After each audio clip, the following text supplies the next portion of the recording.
Thank you very much, Mr. Speaker. And I stand, Mr. Speaker, to give, Mr. Deputy Speaker, to give support to what I believe is a very meaningful, timely, and appropriate resolution to this Parliament,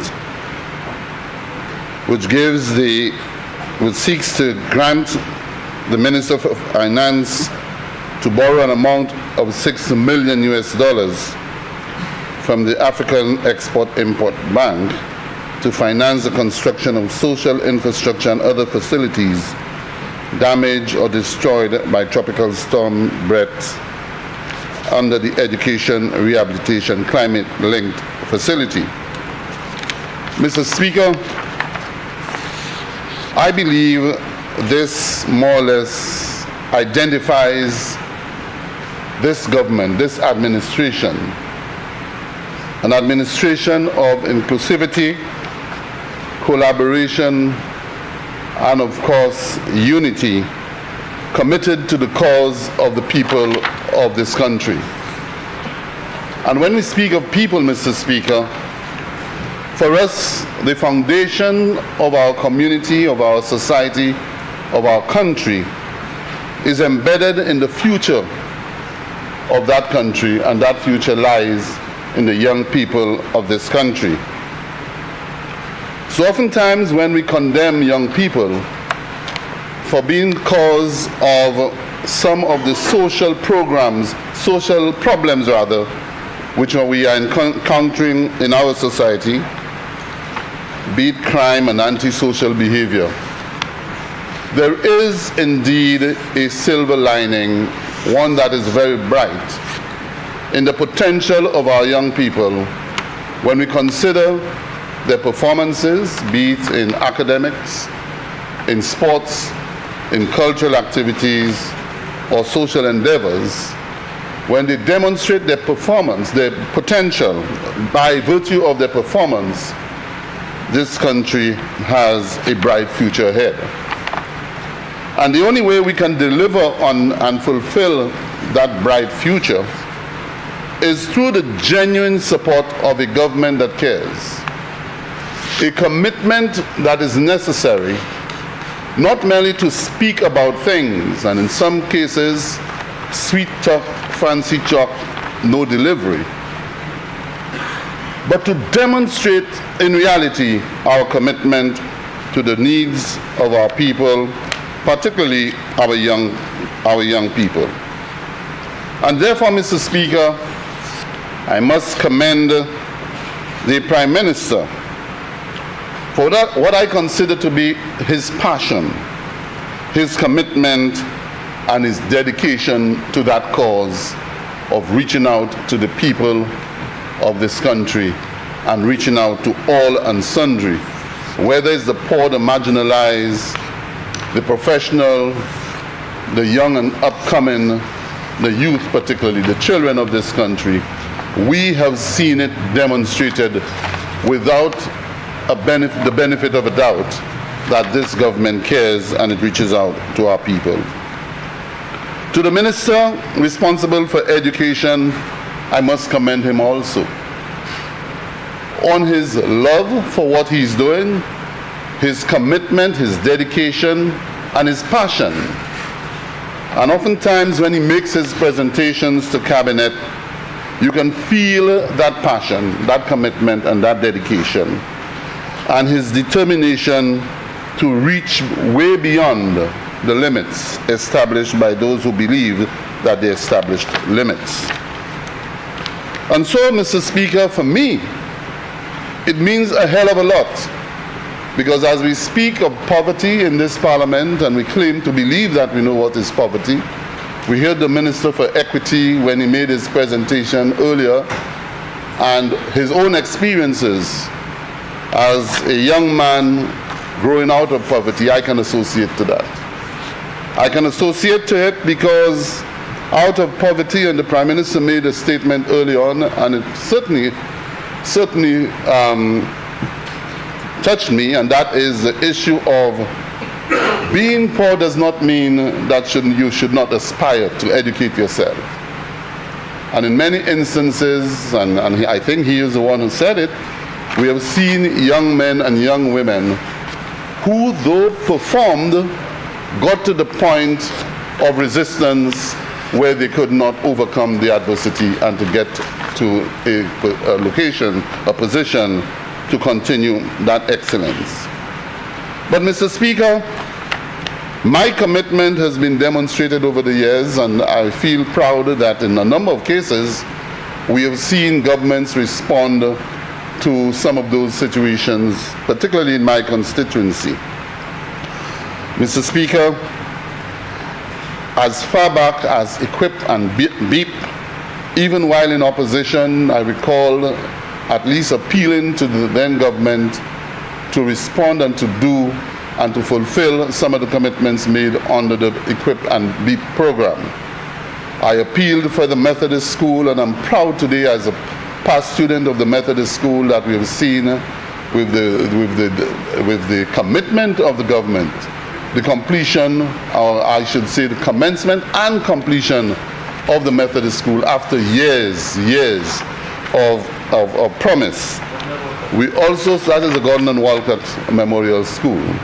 We also have seen the commencement and completion of the Vidbutel Primary School, and they are very proud that they've got excellent facilities, and the spirit and the mood and the confidence has been risen. But Mr. Speaker, even out of this, Mr. Speaker, because of my own experience going into a primary school that I thought was not privileged to a certain extent, the Methodist primary school, I made a firm commitment to continue to persevere to assist that school, and I can associate with a number of projects at the Methodist school, from PA system installation, playground establishment, and as we speak, Mr. Speaker, I'm just on the verge of completing a 2-story block without government resources. All through fundraising efforts, going out there and mobilizing resources and not touching one single cent from the public purse to create a 6-classroom block that hopefully will be able to open early next year once the final set of resources come in to complete the project. This one is the Methodist school. I heard the minister speak of Castries Comprehensive School. We've had a number of collaborative efforts, and it's down now for the construction, commencement of work at the school under this program, and I'm very proud that this school is being considered. I have worked with the principals who have served at that school, the Canadian government who have served, and others who have come forward and to continue to contribute towards that school, keeping it up and standing, rather demolish for people's dreams and aspirations. Also, Mr. Speaker, the Vidbutel, I spoke of Vidbutel, the Sir Ira Simmons School. We continue to work, I continue to give support, and I'm proud of what we have done. The SD Academy, which is my secondary school, we have worked together and provided a music lab, a maths lab, the painting of the school, and the upliftment of the school, Mr. Speaker.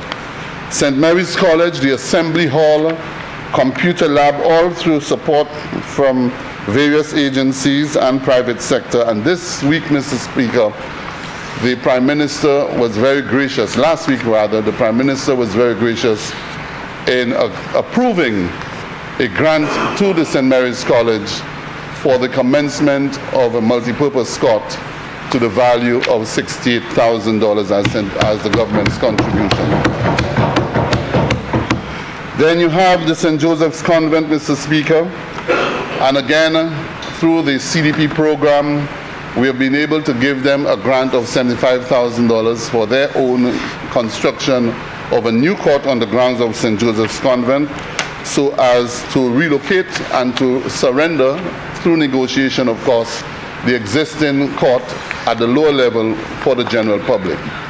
Mr. Speaker, I often refer to Castries North as the education district of St. Lucia, with 5 or 6 secondary schools, and Mr. Minister for Education, maybe you can correct me, the Seventh-day Adventist Academy, the St. Mary's College, the Castries Comprehensive Secondary School, the Sir Ira Simmons Secondary School, the Patricia D. James Secondary School, and the St. Joseph's Convent, all within the constituency of Castries North. 6 secondary schools. I didn't mention the Patricia James Secondary School, but again, that school I've worked tirelessly to uplift it from what it used to be to a school now of greater presence and the esteem of the teachers and students. Then you have the Camille Henry Primary School and the Vidbutel Primary School, all of which are outstanding schools on the island. So, Mr. Speaker, when a government makes that kind of commitment and stop talking, the Eucharist SDA Primary School, another excellent school in the district, a school of choice to a certain extent. And you have the Mondido. I didn't even mention Mondido, where I've worked also in doing a number of things there. Only this year, we granted them some, I think, $25,000 to assist them. And all of that is coming from the government. Mr. Speaker, Deputy Speaker, when a government can demonstrate its commitment to its people, and not just talk, but to do what is necessary, and can find every avenue to make that contribution to the children, to give them hope, so as to understand that life was never meant to be a walk through the park, but rather an aspiration to aspire to the top, but to give them the necessary tools and avenues to get them to the top. I believe it is commendable, and I must thank the Prime Minister and commend the Minister for his vision and his commitment to that cause. Mr. Speaker, I believe that the government is committed, and hopefully, notwithstanding the fact that the Prime Minister has sort of indicated that next year will be the year of infrastructure, I believe the fact that the Prime Minister understands the need to have an environment, a school environments that are conducive to learning, not only the physical structure, but to be able to train our teachers, to be able to equip our teachers, to give them the necessary supplies and equipment that they need to be able to administer the education. I think it is indeed, Mr. Speaker, a commendable thing. But you know, Mr. Speaker, in this country, there's no thank you. No one will thank. But there'll be those who will criticize and will find every reason to criticize and fail to say, thank you for doing this, or you have done a commendable thing.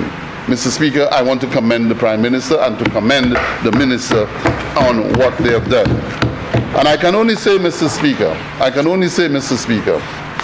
that as Minister responsible for infrastructure, I stand ready to give all of the support necessary in ensuring that the work in education, in uplifting our schools, in creating new environments of learning, in bringing back to our students that hope and that confidence, that as Minister for Infrastructure, I stand ready to give that support.